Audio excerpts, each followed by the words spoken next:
انا حسوي اليوم دجاج بالطاوة. خليه شوية دهن.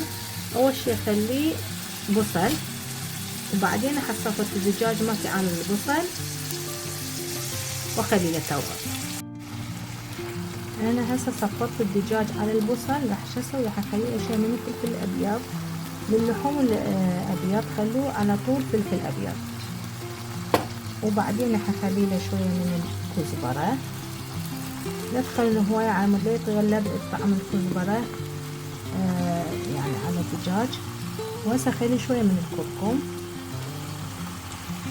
وطبعا راح اخلي تشيكن توابل مال الدجاج، واخلي شويه من ماجي الدجاج. هو هيك يجي له مثل باودر الماجي مالتنا هنا. راح اخلي عليه ايضا توابل مال الدجاج. شوفوا انا ابد ما دريت له ماي لان هو راح البصل والدجاج هو راح يعطي ماي. هسه شو اسوي؟ راح اقبقه لحد الدجاج مالتي يستوي.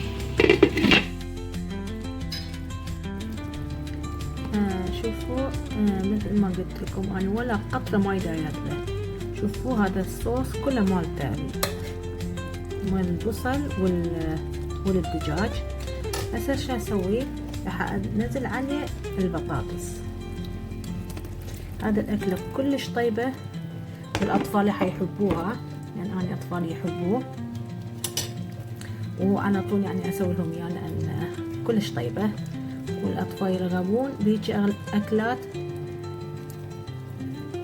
هسه اخليه على نار هادئ لحد البطاطس مالتنا يستوي لان الدجاج مستوي. ليش نظفت البطاطس من الاول؟ لان البطاطس بساعة يعني ينطبخ. هسه اقبقه وارجع لكم من يعني استوى كل شيء.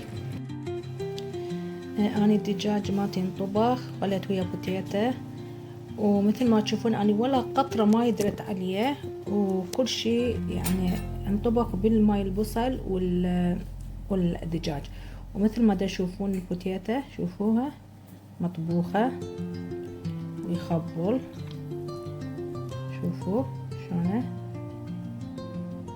وسهمكم العافيه بنات. انتم كتبوا لي شلون تطبخون الدجاج وبأي طريقة، يعني أنا أحب يعني أتعلم غير طرق.